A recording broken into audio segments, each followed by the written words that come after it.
وہ یہ ہے کہ اہل سنت پوری دنیا میں اکثریت ہیں، زیادہ تر ہے. انہوں نے کہا شیعہ 5% ہیں یا اس سے بھی تھوڑے ہیں، باقی سب اہل سنت ہیں. حکومتیں بھی ان کی ہیں، پیسہ بھی ہے، افراد بھی ان کے پاس زیادہ ہیں، سب کچھ ہے. لیکن یہ کوئی اہل سنت بنیاد پر اسلامی حکومت نہیں قائم کر سکے، صدیوں سے نہیں کر سکے. مصر میں کوششیں ہوئی، نہیں کر سکے. عرب ملکوں میں نہیں کر سکے، پاکستان میں نہیں کر سکے، کسی جگہ نہیں کر سکے. ایران میں شیعوں نے کر لیا یہ کام.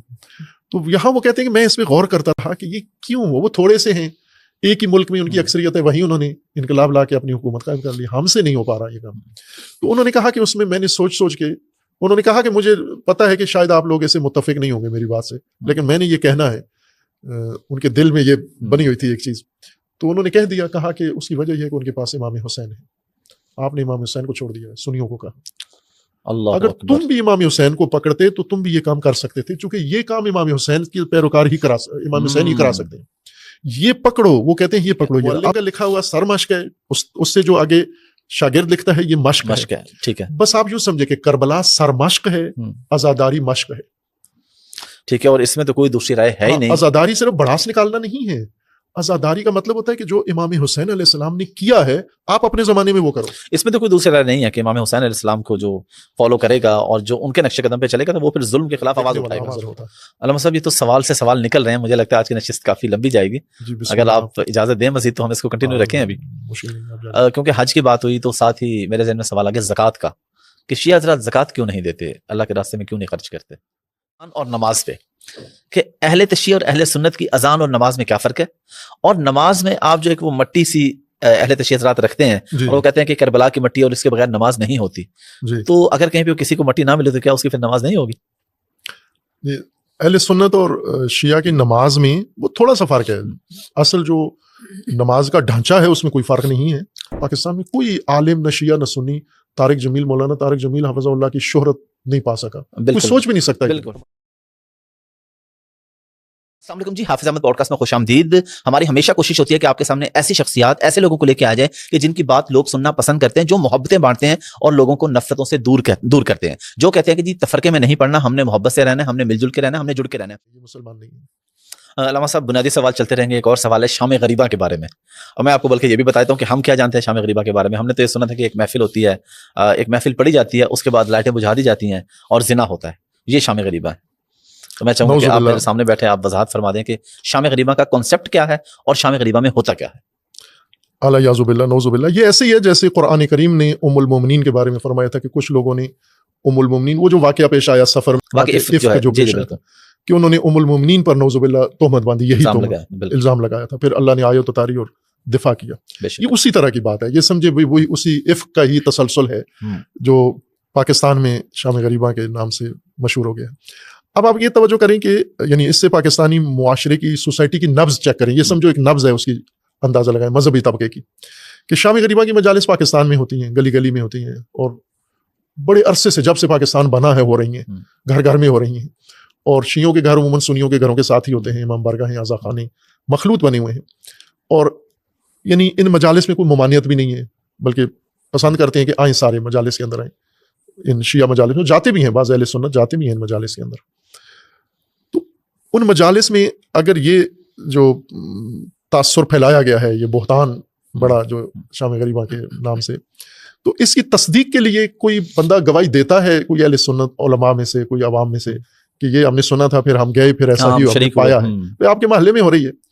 میں دعوت دیتا ہوں، تمام اہل سنت کو دعوت دیتا ہوں کہ آپ اس سال جو محرم میں اس میں مجالس میں، ساری مجالس میں جائیں، اور اگر ساری میں نہیں جاتے تو شام غریبہ میں ہاتھ بن جائیں. ٹھیک ہے. آپ کے اپنے محلے میں، اپنی امام بارگاہ میں، آپ کے نزدیک ترین جہاں بھی شام غریبہ کی مجلس ہے، آپ اس میں جائیں کہ وہاں کیا ہوتا ہے. پھر اس کے بعد اس بہتان اور اس تہمت کو دیکھیں. اور مجھے تعجب ہوا ہے کہ مولانا فضل الرحمان جیسی سیاسی شخصیت، مدبر شخصیت، سیاست کی وجہ سے کھلا سینہ ہے ان کا، ابھی اپنے حریف رقیب کو، خان صاحب کو پہلے کیا کیا کہتے رہے، وہ کہہ رہے ہیں کہ سیاسی بیان تھا.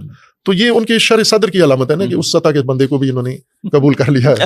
لیکن مولانا فضل الرحمان، اور سال ہر سال سے شیعوں کے ساتھ تعلق بھی ہے مولانا فضل الرحمان کا، اپنے علاقے میں بھی شیعوں کے ووٹ بھی لیتے ہیں، اور پھر خصوصاً MMA اور اس طرح کے جو فورم بنے ہیں شیعہ قائدین کے ساتھ بھی رہتے ہیں، شیعہ کے ساتھ آنا جانا بھی ہے. پھر بھی انہوں نے، یہ معروف ہے ان کا جملہ کہ دھرنے کو، انہوں نے اسلام آباد کے دھرنے کو شام غریبہ سے تشبیہ دی تھی، شام غریبہ رات کو مناتے ہیں. تو ظاہر ہے یہ حالانکہ پکی ہوئی بات. والد صاحب اور شیعہ بڑے علماء ختم نبوت کی تحریک میں اکٹھے تھے.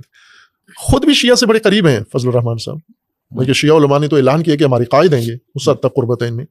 لیکن یہ ایک راسخ بات ہوئی ہے، یعنی ایک بات ہے جو انہوں نے بچپن سے سنی ہے، پھر مدرسے میں سنی ہے، پھر اپنی مسجد میں سنی ہے، جمعے میں سنی ہے، واعظ خطبے میں سنی ہے، پھر آگے میڈیا پہ سنی ہے. پھر آپ لوگ، آپ کی عمر تو تھوڑی ہے، مولانا کی زیادہ ہے، تو وہ جس نسل کے ہیں ان کے ذہن میں بھی یہ بات ہے، آپ جس نسل سے ہیں ان کے ذہن میں بھی بات ہے. یہ سنا. اب ہے بھی میڈیا کا دور ہے آج کل، تو کوئی چیز ڈکی چھپی نہیں ہے. مثلا میں کبھی نہیں گیا اسٹیڈیم میں کرکٹ دیکھنے، لیکن مجھے پتا ہے کرکٹ کیا ہے، چونکہ میڈیا ہے، دیکھ لیتا ہے آدمی کہ کرکٹ میں کیا ہوتا ہے. اگر آپ مجھے کہیں کہ کرکٹ میں نعوذ باللہ یہ جو آپ نے استعمال کیا یہ ہوتا ہے، تو یہ ایک بڑا تہمت ہے، بہتان ہے. ٹھیک ہے کرکٹ میں بے حجابی ہے اور بہت ساری شرعی حدود کی خلاف ورزی کرتے ہوں گے، لیکن یہ کام تو نہیں کرتے. کرکٹ کھیلتے ہیں، کھیل ہے. اچھا، جو نئے بچے ہیں ہمارے نوجوان نسل، اس کو اگر آپ بتا دیں شام غریبہ بیسیکلی ہے کیا؟ شام غریبہ کا مطلب یہ ہے کہ تاریخ کربلا میں جو واقعات کربلا کے ہوئے ہیں، روز عاشور، صبح عاشور جنگ شروع ہوئی ہے اور پھر عصر پر یہ جنگ جا کے ختم ہو گئی ہے.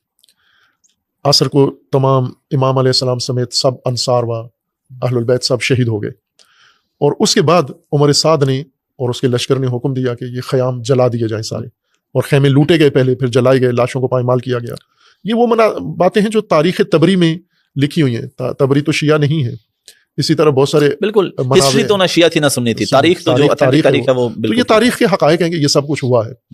تو وہ جو منظر تھا شہداء کے بعد کا کہ خواتین ہیں، یتیم بچے ہیں اور لاشیں ہیں، تو وہ جو پہلی شام آئی عاشور کے بعد، عاشور کی جو شام ہے، تو چونکہ اس میں وہ جو منظر تھا، منظر کشی آپ ذہن میں فرض کر سکتے ہیں کہ خیمے جلے ہوئے ہوں، لاشیں ہوں، پائمال لاشیں ہوں اور آگ لگی ہوئی ہو اور بچے رو رہے ہوں، پیاس ہو، بھوک ہو، یہ سارا منظر تھا وہاں پر.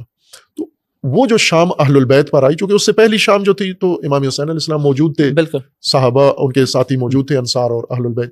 یہ پہلا شام آئی، پہلی رات آئی جس میں کے بغیر یتیموں کی شام تھی اور عورتیں بیوہ ہو چکی تھیں اور کوہرام تھا اور خیمے جل چکے تھے. یعنی کوئی پناہ نہیں تھی ان کے پاس، اسی ریت کے اوپر، گرم ریت کے اوپر انہوں نے وہ رات گزاری بھوک اور پیاس کی حالت میں. اس شام کو شام غریبہ کہتے ہیں. یعنی وہ ایک غربت کا منظر، جو ایک مشکل شام، اس کی یاد جو اسی دن یہ مجلس بھی ہوتی ہے. عاشور کا دن گزرتا ہے تو آگے یہ مجلس ہوتی ہے. تو اس مجلس کا نام یہ ہوتا ہے، جیسے اس سے پہلے دن والی جو مجلس ہوتی ہے اس کو مجلس شب عاشور کہتے ہیں. آپ مجالس کے نام بھی دیکھیں نا اسی بنیاد پر ہے. مجلس شب عاشور، مجلس شب تاسوعہ 9 کی مجلس، 10 والی مجلس شب عاشور ہے، اور عاشور کی مجلس عاشور ہے. عاشور گزر کے جو رات آتی ہے یہ شام غریبہ ہے. مناسبت یہ ہے، اور اس میں مصائب ہی ہوتے ہیں، اس میں باقی تقریریں نہیں ہوتی. ایک رقت والا منظر ہوتا ہے، گریا ہوتا ہے.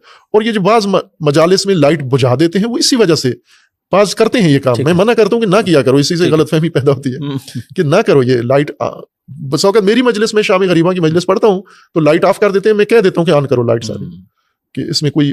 اور ہماری مجلس میں تقریباً آدھے سے زیادہ مجمع سنیوں کا ہوتا ہے، وہ سنی پڑھتے بھی ہیں مجلس آ کر. اگر ہماری جامعہ کی مجالس آپ دیکھیں گزشتہ کئی سالوں کی، تو پہلے اہل سنت عالم پڑھتا ہے اسکالر، اور بعد میں شیعہ اسکالر بیٹھ کے پڑھتا ہے، اور دونوں کربلا ہی پڑھتے ہیں اور کوئی بات نہیں پڑھتے. تو یہ تو اہل سنت کے ہاں بھی ہے، لیکن یہ اسی بدگمانی کا نتیجہ ہے، سوء ظن کا نتیجہ ہے، فرقہ پرستی کا نتیجہ ہے کہ بعض لوگوں نے. یعنی مجھے یہ تعجب ہوتا ہے کہ آج میڈیا کے دور میں ہر چیز کے بارے میں انہیں آگاہی ہے.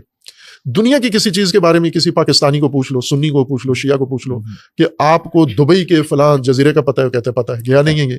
آپ کو جاپان کا پتہ ہے ہمیں. آپ کو کسی قطبی علاقے کا پتہ ہے، کہتے پتہ ہے. گوگل ہے، یوٹیوب ہے، سب آپ کو مریخ کا اور وہ جو ویب ہے، ویب جیمز ویب کیا ہے وہ، اس کی تصاویر سب پتہ ہے، لیکن انہیں شام غریبہ کا نہیں پتہ جو آپ کے محلے میں ہوتی ہے. تو یہ ایک بہت بڑا عیب ہے اس معاشرے کے لیے کہ یہ کیسا معاشرہ ہے. میڈیا کا دور ہے، آپ کے دسترس میں ہے ہر چیز، اور آپ پھر بھی سنی سنائی بات پہ بات کرتے ہو، ذہن بنا ہوا ہے آپ کا. ایک دن تصدیق کے لیے چلے جاؤ، آپ دیکھ لو کہ وہاں پر کیا ہوتا ہے. چلیں، یہ تو بڑا اچھا ہے، تصدیق کے لیے جائیں تاکہ وضاحت ہو جائے، پتہ چل جائے کہ کیا ہو رہا ہے. اور میں شیعوں کو بھی کہوں گا کہ اپنے علاقے کے سنیوں کو دعوت دیں مجالس میں، اور مجالس کو اس طرح بناؤ کہ اہل سنت رغبت کے ساتھ آئیں. پہلے آیا کرتے تھے، میرے بچپن کی بات ہے، جب یعنی 1980 تک یہ کام ہوتا تھا. 80 کے بعد یہ مارا ماری شروع ہوئی، پھر اس کے بعد لیکن ابھی چیزیں نسبتاً پہلے سے بہتر ہو رہی ہیں. اس وقت تک بہت بہتر تھی. اس وقت تک آپ ابھی بھی دیکھیں بہت سارے شہروں میں مجالس تازیہ جلوس لائسنس اہل سنت کے نام پر ہیں، سبیلیں اہل سنت لگاتے ہیں، بانی اہل سنت ہیں، بلکہ امام بارگاہوں کے پلاٹ سنیوں نے وقف کیے ہوئے ہیں، تبرک پکاتے ہیں، نیاز پکا کے دیتے ہیں. یہ تو 80 کی دہائی میں جو کام ہوا اور 90 کی دہائی میں ہوا، جس میں مولویوں نے بہت زہر اگلا اور یہ بے شرمانہ اس طرح کی باتیں کی ہیں، تو وہاں سے یہ خرابی ساری پیدا ہوئی. تو آج کی نسل کیوں ان کی باتوں میں آ جاتی ہے؟ یعنی مجھے تعجب یہ ہوتا ہے، مولوی سے نہیں ہوتا، وہ تو ہے یہ اس کا تو کاروبار ہے یہ بات کرنے، لیکن ایک جوان پڑھا لکھا جو میڈیا کے ذریعے ہر چیز سے واقف ہو گیا ہے، وہ اس حقیقت کی طرف کیوں جائے، اپنی ریسرچ کرے، دیکھے تصدیق کرے کیا ہوتا ہے، اور ان مجالس میں حتمن جائے. یعنی میری طرف سے یہ گزارش ہے تمام اہل سنت، دعوت بھی ہے، بالکل آئیں، بالکل آئیں. یہاں تو سارا سال آ سکتے ہیں، مجالس میں خصوصاً آتے ہیں. آپ کبھی موقع ملے آپ ہمارے مجلس میں آئیں، انشاءاللہ شرکت کریں آپ، تو آپ دیکھیں گے پھر وہاں ہاتھ کھڑے کرا لینا کہ سنی کتنے ہیں یہاں پر مجلس کے اندر. ٹھیک ہو گیا. علامہ صاحب شام غریبہ کی مجلس میں بھی اہل سنت ہوتے ہیں، روتے ہیں، گریا کرتے ہیں، چونکہ شام غریبہ ہوتے ہی مصائب ہیں. وہ رات تو ہوتی ایسے ہے کہ اس کے لیے، اور اس کے بارے میں یہ بدگمانی اور یہ تہمت، یہ یعنی وہی تہمت ہے جو قرآن نے کہا کہ ام المومنین پر لگا، یہ افک ہے یہ، اور اس کے مرتکب اس جرم و گناہ کے، اور انہیں احساس بھی نہیں ہے کہ ہم یہ تہمت لگا کے کتنا بڑا جرم کرتے ہیں. علامہ صاحب ایک اور سوال کی طرف آتے ہیں. محرم میں جلوس نکلتے ہیں، سبیلیں لگائی جاتی ہیں، تبرکات ہوتے ہیں، کھانا بانٹا جاتا ہے، اور جلوس میں ایک گھوڑا ہوتا ہے، اس کے بارے میں کہا جاتا ہے جی ایک شبیہ ہے. اس کی میں چاہ رہا ہوں کہ تھوڑا بتا دیں یہ اصل میں ہے کیا، جلوس کیوں نکالا جاتا ہے، اس کی شرعی حیثیت کیا ہے، اس گھوڑے کی شرعی حیثیت کیا ہوتی ہے، اور جو اس کی وجہ سے جو مسائل ہوتے ہیں ان کے بارے میں آپ تھوڑا وضاحت فرما دیں، لوگوں کو پتہ چل جائے کہ بیسیکلی یہ ہے کیا. اصل جو بنیاد ہے نا وہ تو عزاداری ہے، ٹھیک ہے، جو اہل البیت علیہ السلام نے کی بھی ہے اور کہا بھی ہے کہ کرو، سارے مسلمان کرو یہ عزاداری امام حسین علیہ السلام کی. جتنے بعد میں آئمہ آئے ہیں امام حسین علیہ السلام کی اولاد سے، امام زین العابدین علیہ الصلوۃ والسلام ہیں، امام محمد باقر علیہ الصلوۃ والسلام ہیں، امام جعفر صادق علیہ الصلوۃ والسلام ہیں، اور آخر تک امام مہدی علیہ السلام تک. ان سب نے خود بھی عزاداری کی ہے امام حسین علیہ السلام کی، اور اپنے پیروکاروں کو بھی کہا ہے کہ آپ بھی یہ عزاداری کریں. عزاداری سے مراد یعنی سوگواری، سوگ والی حالت بنائیں، اور سوگ کی مجالس ہوں جس میں امام حسین علیہ السلام کا ذکر ہو، امام حسین علیہ السلام کے اس قربانی کا مقصد بیان کیا جائے، وضاحت کی جائے لوگوں کو کہ یہ کیوں ہوا، یہ کس نے کیا، اس کے علل و اسباب کیا تھے. یہ اصل بنیاد یہ تھی. ٹھیک ہے، یعنی دوسرے لفظوں میں یہ کہوں کہ اس ظلم کے خلاف ایک تحریک تھی جو انہوں نے آغاز کی. عزاداری ایک تحریک ہے ظلم کے خلاف، چونکہ عموماً آپ دیکھیں نا لوگ ظلم پرست اور ظلم پذیر ہو جاتے ہیں، ظلم کے سامنے خاموش ہو جاتے ہیں. اپنے ملک میں آپ دیکھیں کتنا ظلم سہتے ہیں ہمارے لوگ، ہر طرح کا ظلم سہتے ہیں. مثلا نجی طور پر، علاقائی طور پر کوئی بڑا وڈیرا ان عوام پر ظلم کرتا ہے تو یہ کچھ خاموش ہو جاتے ہیں اور ان کے ہاتھوں ذلیل ہوتے ہیں، ان کے ہاتھوں تباہ ہو جاتے ہیں، مار دیتے ہیں. ابھی یہ سندھ میں پیر صاحب نے وہ بچی کے ساتھ جو کچھ کیا، جی بالکل، تو وہ لوگ کوئی احتجاج لوگوں نے نہیں کیا. ہونا تو یہ چاہیے تھا کہ وہ سارا کچھ ختم ہونا چاہیے تھا وہاں سے. لوگ خاموش ہیں.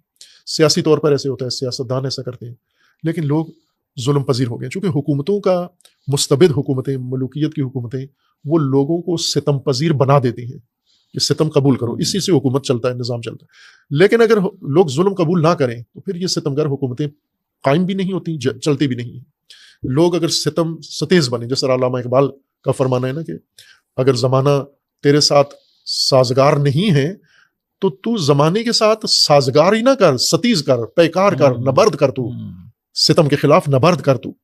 تو یہ امام حسین علیہ السلام کی اس شہادت کا، خود امام نے بھی یہی کام کیا، ظلم کا انکار کیا، بیعت کا انکار کیا، اور اسی کام کو مسلسل اگلی نسلوں میں رائج اور زندہ رکھنے کے لیے عزاداری کا سلسلہ قائم کیا گیا. یہ اصل روح مطلب تھی جو امام علیہ السلام نے بیان کی اور ائمہ اطہار نے بیان کی.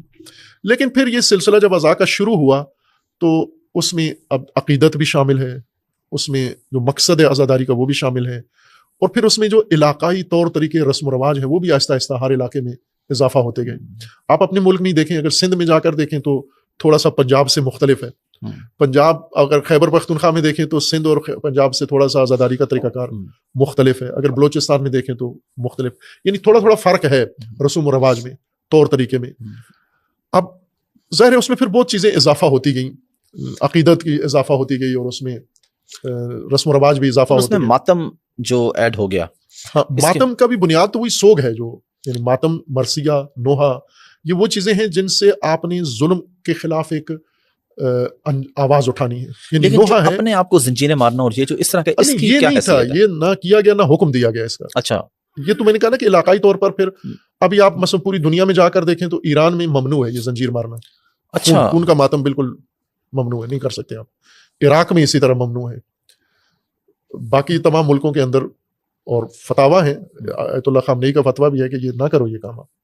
یعنی بہت ساری چیزیں ایسی ہیں جو ہمارے علماء خود منع کرتے ہیں کہ یہ آپ کے علماء اس کو جائز نہیں سمجھتے کہ یہ ٹھیک نہیں, روکتے ہیں اس کو. لیکن ہمارے ملک میں بہت زیادہ ہوتا ہے, کرتے ہیں عوام کرتے ہیں. ظاہر ہے اس کے پیچھے اب عوام علماء کی پیروی تو نہیں ہے ساری, یعنی علماء سے پوچھ کے تو نہیں کرتے یہ. اب جذبات بھی ہیں اس میں, لگاؤ بھی ہے, عقیدت بھی ہے, بہت ساری چیزیں یہ کام کرواتی ہیں. مثلا آپ اگر جا کے دیکھیں داتا صاحب پر تو بہت کچھ کرتے ہیں لوگ. بالکل کرتے ہیں. اب وہ نہ تو وہ ان کی تعلیم تھی نہ علماء کی تعلیم, وہاں کی مٹی اٹھا کے کھا لیتے ہیں. بالکل کئی جگہ وہ پیر کا تھوک بھی, یہ تو نہ دین کی تعلیم ہے نہ بلکہ پسینے والا ٹیشو جو ہے وہ پیر صاحب کا وہ لے لیتے ہیں, چومتے ہیں اور تبرک کے طور پر. تو یہ تو ایک عقیدت ہے لوگوں کی. عقیدت کے تحت ضروری نہیں کہ سارے کام شریعت کے مطابق ہوں. جو لوگ ایک عقیدت پیدا کر لیتے ہیں نا احترام میں, سجدے کرتے ہیں پیروں کو جا کر یا مزاروں پہ, تو یہ عقیدت کرواتی ہے ان سے. یہ کوئی مذہب نہیں کرواتا یا مذہب کی تعلیمات کے ذریعے نہیں کرتے.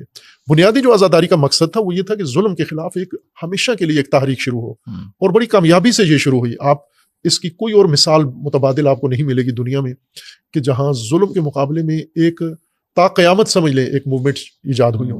لیکن بیچ میں پھر سارے گھسائے, تاجر بھی گھسائے, کاروباری بھی گھسائے, فلاں بھی گھسائے, سیاسی لوگ بھی گھسائے, تو انہوں نے اس سے فائدہ اٹھانا شروع کیا. لیکن جو اصل بنیاد ہے آزاداری کی وہ ظلم کے خلاف ایک مسلسل آواز اٹھانا ہے. اب ڈاکٹر اسرار مرحوم آپ نے سنا ہوگا, ایک کلپ ہے ان کا بڑا مزیدار, عمر کے آخری حصے میں انہوں نے یہ کلپ بیان کیا تھا اور فرمایا کہ میں 2 سال سے ایک موضوع پر بڑا سوچا ہے میں نے, اور وہ یہ ہے کہ اہل سنت پوری دنیا میں اکثریت ہیں, زیادہ تر ہے. انہوں نے کہا شیعہ 5% ہیں, جیسے بھی توڑے ہیں, باقی سب اہل سنت ہیں. حکومتیں بھی ان کی ہیں, پیسہ بھی ہے, افراد بھی ان کے پاس زیادہ ہیں, سب کچھ ہے. لیکن یہ کوئی اہل سنت بنیاد پر اسلامی حکومت نہیں قائم کر سکے, صدیوں سے نہیں کر سکے. مصر میں کوششیں ہوئی, نہیں کر سکے. عرب ملکوں میں نہیں کر سکے, پاکستان میں نہیں کر سکے, کسی جگہ نہیں کر سکے. ایران میں شیعوں نے کر لیا یہ کام. تو یہاں وہ کہتے ہیں کہ میں اس پہ غور کرتا رہا کہ یہ کیوں ہو. وہ تھوڑے سے ہیں, ایک ہی ملک میں ان کی اکثریت ہے, وہیں انہوں نے انقلاب لا کے اپنی حکومت قائم کر لی. ہم سے نہیں ہو پا رہا یہ کام. تو انہوں نے کہا کہ اس میں نے سوچ کے انہوں نے کہا کہ مجھے پتا ہے کہ شاید آپ لوگ اس سے متفق نہیں ہوں گے میری بات سے, لیکن میں نے یہ کہنا ہے. ان کے دل میں یہ بنی ہوئی تھی ایک چیز, تو انہوں نے کہہ دیا. کہا کہ اس کی وجہ یہ ہے کہ ان کے پاس امام حسین ہے. آپ نے امام حسین کو چھوڑ دیا ہے, سنیوں کو. کہا اگر تم بھی امام حسین کو پکڑتے تو تم بھی یہ کام کر سکتے تھے, چونکہ یہ کام امام حسین کے پیروکار ہی امام حسین ہی کرا سکتے ہیں. یہ پکڑو, وہ کہتے ہیں یہ پکڑو. یہ اب دیکھیں ایک شخص ساری عمر خلافت کے لیے, انقلاب کے لیے تعلیم تبلیغ کرتے رہے, تعلیم دیتے رہے, آخر عمر میں اپنی ساری عمر کا ایک نچوڑ نکال کے دے کے گئے کہ آپ کو امام حسین کی طرف آنا ہوگا, وہ ماڈل ہے ہمارے پاس. انہوں نے کہا سنیوں کے پاس ماڈل نہیں ہے. واہ, بہت بہت خوبصورت بات ہے. آزاداری اصل اس ماڈل کو زندہ رکھنا ہے. یعنی میں جو اس کی تعبیر کرتا ہوں نا وہ یہ ہے کہ کربلا سرمشق ہے. سرمشق پرانی طالب علموں کی اصطلاح ہے, آپ انگلش میڈیم والوں کی نہیں. میں بھی خیر اردو میڈیم پڑھا ہوں, لیکن سرمشق یہ ہوتی تھی کہ استاد بلیک بورڈ پر, اب تو وائٹ بورڈ آ گئے یا ڈیجیٹل بورڈ ہو گئے, وائٹ بورڈ بلیک بورڈ پہ استاد چاک سے ایک جملہ لکھتا تھا, کوئی بھی الف بے لکھتا تھا یا آب نان خاک لکھتا تھا, جو بھی لکھتا تھا. پھر کلاس کو کہتا تھا کہ جو میں نے لکھا ہے یہ آپ اپنی کاپیوں پہ تختیوں پہ لکھیں. ٹھیک ہے, ہم جب پڑھتے تھے تختیاں ہوتی تھی, میں نے بھی تختی پہ لکھا. تو جو استاد لکھتا ہے نا اس کو کہتے ہیں سر مشق. ٹھیک ہے, اور اس کو دیکھ کر جو شاگرد لکھتا ہے اس کو مشق کہتے ہیں. ٹھیک ہے, مشق کا تو ہمیں پتا ہے کہ مشق ہے, اصل میں سر مشق ہے جو استاد نے لکھا ہے. ٹھیک ہے, معلم کا لکھا ہوا سر مشق ہے, اس سے جو آگے شاگرد لکھتا ہے یہ مشق ہے. ٹھیک ہے, بس آپ یوں سمجھے کہ کربلا سر مشق ہے, آزاداری مشق ہے. ٹھیک ہے, اور اس میں تو کوئی دوسری رائے ہے ہی نہیں. آزاداری صرف بڑاس نکالنا نہیں ہے. آزاداری کا مطلب ہوتا ہے کہ جو امام حسین علیہ السلام نے کیا ہے آپ اپنے زمانے میں وہ کرو. اس میں تو کوئی دوسری رائے نہیں ہے کہ امام حسین علیہ السلام کو جو فالو کرے گا اور جو ان کے نقش قدم پہ چلے گا تو وہ پھر ظلم کے خلاف آواز اٹھائے گا اور پھر کھڑا ہوگا, وہ یزید کے خلاف ہوگا. بالکل بالکل ہوگا. علامہ صاحب ابھی اس میں گھوڑے کی بھی بات ہوئی تھی جو شبی کی, یہ اس کی کیا کہانی ہے؟ یہ اس لیے کرتے ہیں کہ ایک منظر کشی کرتے ہیں. یعنی جس طرح پرانے دور کی چیزیں ہوتی ہیں نا تو کچھ محفوظ کر لی جاتی ہیں میوزیم کے اندر, کچھ جو نہیں محفوظ ہوتی تو ان کی شبیہ بنا کے رکھی جاتی ہے. بس جیسے علامہ اقبال کا عصا موجود ہے, اینک موجود ہے, فلاں چیز موجود ہے, کچھ چیزیں ان کی نہیں ہیں موجود, تو اس کو شبیہ بنا کے رکھ لیتے ہیں تاکہ یہ دیکھ کر تصور کیا جائے اصل کا. ٹھیک ہے, تو یہ ایک آرٹ کا ایک سمجھے پہلو ہے کہ آپ کسی تاریخی چیز کو شبیہ بنائیں اس کی آپ. مثلا میں ایک مثال دیتا ہوں کہ لوگ حج پہ جاتے ہیں, حج میں جا کے جو مناسک انجام دیتے ہیں ان کو پاکستان میں لاہور میں ٹریننگ دی جاتی ہے. تو بعض جگہ آپ نے دیکھا ہوگا, بعض جو اچھے کاروان ہیں یا اچھے ادارے ہیں حج کی تربیت بڑے اچھے طریقے سے دیتے ہیں, تو وہ ایک ماڈل بنا کے رکھ لیتے ہیں وہاں پر. میں نے انڈونیشیا میں دیکھا ہوگا کہ انہوں نے اسی طرح کعبہ بنا کے اور اسی طرح وہ ان کو پہلے وہ لوگوں چکر لگوا رہے ہیں, بتاتے ہیں ایک چیز. اور حج بڑا مشکل کام ہے, بالکل بہت مشکل مشقت والی بات ہے, رش میں, اور اس میں پتہ ہی نہیں چلتا شروع کہاں سے کرنا ہے ختم کہاں پہ کرنا ہے. تو جن لوگوں نے وہ مشق کی ہوئی ہوتی ہے اپنے ماڈل کے ساتھ نا, تو وہ پھر اصل کعبہ میں جا کے بڑے اچھے طریقے سے وہ ذہن میں ہوتا ہے. تو یہ جو شبیہ بناتے ہیں, جیسے علم کی شبیہ بنائی جاتی ہے یا گھوڑا بنایا جاتا ہے ذوالجناح, تو یہ شبیہ بناتے ہیں چونکہ ہم لوگ وہاں میدان کربلا میں نہیں تھے. اب ذہنی طور پر تو ہمیں پتہ ہے کہ وہاں کیا ہوا تھا, تو ایک آنکھوں کے سامنے مجسم کر کے بھی آرٹ کا ایک حصہ جو ہوتا ہے نا, فنون لطیفہ میں سے ایک فنون لطیفہ ہے مجسم فنون, جن کو کہتے ہیں نا ہنر مجسم, اس کو کہتے ہیں اصطلاح میں, انگلش اصطلاح اس کو آپ جانتے ہوں گے, اس کو کہتے ہیں ہنر مجسم. یعنی ایک تو تصویر والا, تصویر جیسے ایک آرٹسٹ تصویر بناتا ہے, جیسے کربلا کی پیپر کے اوپر اپنے کینوس کے اوپر تصویر بناتا ہے. ایک جو ہے وہ مجسم بناتا ہے, یعنی 3D میں بناتا ہے. ایک لائیو اس میں بناتا ہے. تو یہ سمجھے کہ ایک آرٹ کا ایک حصہ ہے لوگوں کے ذہنوں میں کربلا کا منظر مجسم کرنے کے لیے. لیکن وہ دھیرے دھیرے اس نے اور شکل اختیار کر لی کہ وہ خود موضوع, خود توجہ کا مرکز شبیہ بن گئی, کہ اب لوگ ان کو مجسم نہیں شبیہ کے طور پر نہیں دیکھتے, بلکہ اب خود ان کو اصل کے طور پہ اسے دیکھ رہے ہوتے ہیں, اصل سے بھی آگے لے جاتے ہیں. یعنی ابھی اور ان کا رخ بدل گیا. اور اس کو بھی لیکن بنیاد اس کی یہ تھی, شبیہ اگر آپ کو مدد دیتی ہے نا کہ شبیہ کربلا کو سمجھنے میں, اور بعض جگہ ہوتا ہے یہ, مثلا ایران میں, عراق میں تو اس سے بھی زیادہ ہوتا ہے. یہاں تو صرف گھوڑا بناتے ہیں, وہاں پر شخصیات کی بھی شبیہ بناتے ہیں باقاعدہ, دونوں لشکر کی. یعنی عمر سعد کے لشکر کی بھی شبیہ بناتے ہیں. شمر ہوتا ہے, ایک آدمی ہے اس نے شمر والا لباس پہنا ہوا ہے. ادھر سے بھی افراد ہیں جنہوں نے امام حسین علیہ السلام کے انصار کا لباس پہنا ہوتا ہے. یعنی یہ بھی شبیہ ہیں, اور وہ آپس میں مکالمہ کرتے ہیں. وہ پھر لوگوں کے لیے ایک منظر کشی ہو جاتی ہے. تو یہ منظر کشی کا حصہ ہے یہ, لیکن اس کو شکل دوسری آگے مل گئی ہے. اور جو اس کو زیادہ سمجھتے ہیں تو وہ آپ کے نزدیک ٹھیک ہے یا ٹھیک نہیں ہے؟ سر اس حد سے آگے نہیں جانا چاہیے نا, شبیہ کے حد سے آگے نہیں جانا چاہیے. ٹھیک ہے علامہ صاحب, ابھی ایک اور چیز, ابھی آپ نے حج کی بات کی, اگین پھر سنی سنائی بات آ گئی کہ آپ لوگ حج پہ نہیں جاتے, آپ کا حج جو ہے وہ میدان کربلا میں ہوتا ہے, آپ اس حج کو نہیں مانتے. تو اس بارے میں تھوڑا کچھ بتائیں کہ کیا آپ نے کبھی عمرہ یا حج کی ہے؟ بلکہ یہاں تک بھی بات ہے کہ اہل تشیع حضرات پہ پابندی ہے کہ وہ عمرہ یا حج پہ بھی نہیں جا سکتے, وہ سرزمین عرب پہ داخل نہیں ہو سکتے. حاجی گواہی دینا تو میں اس کو بڑا انعام دوں گا. وہ حاجی جو سنی حج کر کے آیا ہے, وہ بتایا آ کر لوگوں کو کہ شیعہ حج کرتے ہیں یا نہیں کرتے. ٹھیک ہے, اہل سنت اکثریت حاجی تو سنی ہوتے ہیں نا پاکستان کے, تو بڑے کیونکہ اکثریت ہی وہی ہے. بالکل, یہ کیوں نہیں آ کے بتاتے؟ مثلا یہ بتاتے ہیں کہ شیعہ حج نہیں کرتے. اب حج پہ جاتے ہیں وہاں پر, اور حج میں شیعہ تھوڑے ہوتے ہیں, ایران سے آتے ہیں منظم قسم کے حاجی. اچھا, پہلے تو بات ہے کہ آتے ہیں, پابندی نہیں ہے آپ لوگوں پہ. میں بتا رہا ہوں نا کہ آتے ہیں, پاکستان سے آتے ہیں, تھوڑے ہوتے ہیں, تعداد میں تھوڑے ہوتے ہیں, لیکن پورے حج پر چھائے ہوتے ہیں شیعہ, پورے حج پر. یعنی یہ شاید منظم ہو کے کام کرتے ہیں. میرا اندازہ یہ ہے کہ مثلا اگر 25 لاکھ حاجی ہوتے ہیں تو سارے شیعہ ملا کے 2 لاکھ بنتے ہوں گے. ٹھیک ہے, 2 لاکھ شیعہ ہوں گے 25 لاکھ سے. لیکن یہ 2 لاکھ جس طرح حج کرتے ہیں, پورے حج پر ان کا ایک غلبہ ہوتا ہے, چھائے ہوتے ہیں. یہ ہر منظم ہونے کے حوالے سے, اپنے اعمال کے حوالے سے کریٹ کرتے ہیں اپنے ہونے کا. اب ذرا کہ ساری دنیا دیکھتی ہے, پاکستان میں تو ملینز حاجی ہیں, کروڑوں حاجی ہیں اب تک جو کر چکے ہیں. یہ ان باتوں کو کیوں نہیں بتاتے آ کر کے ہم وہاں گئے تھے, شیعہ بھی حج کرتے ہیں, وہ کس طرح حج کرتے ہیں, ہم کیسے حج کرتے ہیں. تو یعنی یہی سنی سنائی باتیں ہیں نا, کہ آپ دیکھا بھی تو ہے آپ نے, جیسے میں نے کہا آپ آئیں مجالس میں, شام غریبہ کی مجلس میں آئیں, عزاداری میں آئیں, حج میں بھی جائیں, آپ جا کے دیکھیں شیعہ حج کرتے ہیں. اس میں اگر آپ وہ واقعہ سنا دیں کراچی ایئرپورٹ والا, اگر آپ کے بھی ذہن میں ہو لوگوں کو مزید. میں نے حافظ صاحب کو بات سنائی تھی کہ کراچی ایئرپورٹ میں میں ویٹنگ روم میں بیٹھا ہوا تھا, تو مطالعہ کر رہا تھا, اپنی کتاب پڑھ رہا تھا, اکیلا تھا. تو میرے ساتھ جو سیٹیں لگی ہوتی ہیں آمنے سامنے صوفے تھے, تو اس پہ ایک میں اہل سنت شخصیت تھے, وہ عام لباس میں تھے, لیکن ان کی داڑھی سے لگ رہا تھا کہ اہل سنت ہے, لمبی بڑی داڑھی تھی. ان کے ساتھ ایک شیعہ تھے, احرام باندھے ہوئے بیٹھے ہوئے تھے. تو وہ پورا کاروان تھا شیعہ کراچی سے. تو انہوں نے ان سے پوچھ لیا اہل سنت نے کہ آپ حج پہ جا رہے ہیں؟ انہوں نے کہا جی حج پہ جا رہے ہیں. تو انہوں نے کہا کہ حج کرنے کہاں جا رہے ہیں آپ؟ تو انہوں نے کہا کہ جہاں حج ہوتا ہے. ٹھیک ہے. تو انہوں نے کہا حج تو مکہ میں ہوتا ہے. کہا مکہ ہی حج کرنے جا رہے ہیں. تو کہا آپ لوگ تو مکہ حج نہیں کرتے؟ انہوں نے کہا نہیں, ہم مکہ میں ہی حج کرتے ہیں. تو انہوں نے کہا نہیں بھائی, آپ ایسے ہی کہہ رہے ہیں, مکہ میں, آپ تو کربلا میں حج کرتے ہیں. تو میں سن رہا تھا ان کی باتیں آپس. ٹھیک ہے.